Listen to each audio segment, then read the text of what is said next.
কাঁকরোল চিংড়ি আমি কীভাবে করি সেটা তোমাদের সঙ্গে আমি শেয়ার করতে এসে গেছি। এখানে নিয়ে নিয়েছি কাঁকরোল, দুটো কাঁকরোল নিয়েছি, এরকম লম্বা লম্বা করে কেটে পরিষ্কার করে ধুয়ে রেখে দিয়েছি।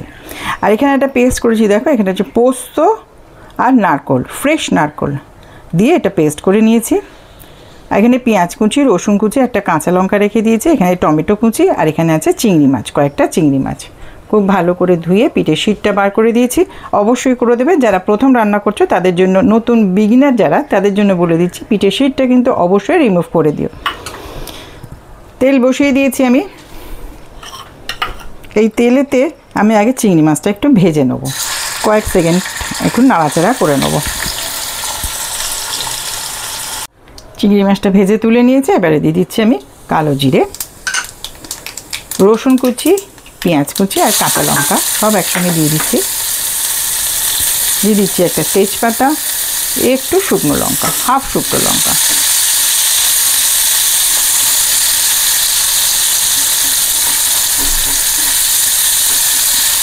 অসম্ভব টেস্টি হয় এই কাঁকরোল চিংড়ির সবজিটা। ঠিক আমি যেমনভাবে করলাম এইভাবে করে খেয়ে দেখো, বাড়ির প্রত্যেকের খুব ভালো লাগবে। আর একটা কথা বন্ধুরা বলে দিচ্ছি, যারা নতুন আসবে তারা কিন্তু কখনোই লিখবে না আমি নতুন বন্ধু হলাম বা সাবস্ক্রাইব করে দিলাম। একদম সাবস্ক্রাইব কথাটা একদম লিখো না, তোমরা এমনি লিখে দিও, আমি ঠিক বুঝতে পারবো। প্লিজ এটা কিন্তু একটুখানি মেনটেন করো।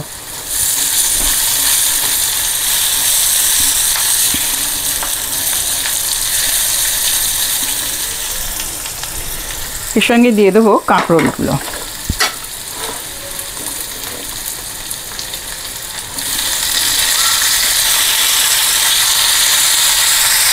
কাঁকরোলগুলো খুব পাতলা পাতলা করে কেটেছি, লম্বা লম্বা করে। কাঁকরোলটা একদম কচি ছিল, যার জন্য আমার কাটতে খুব সুবিধা হয়েছে। চাপাটা খুলছি। এবার আমি দিয়ে দেবো নুন পরিমাণ মতো, তার সঙ্গে দিয়ে দেবো হলুদ গুঁড়ো আর সামান্য ধনে গুঁড়ো।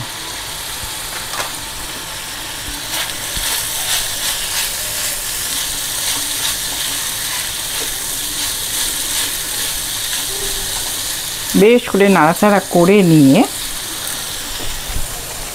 আমি এবার দিয়ে দেবো কুচনো টমেটো,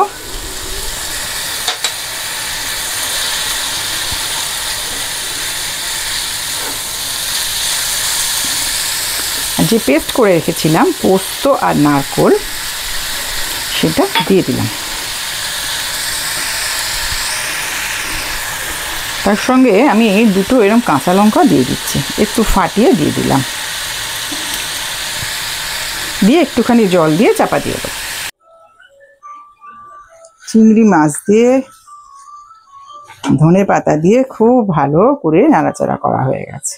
এবার আমি চাপা দিয়ে দিচ্ছি এটাকে। এর একটুখানি শুকনো হলে আমি তোমাদের সার্ভ করে দেবো।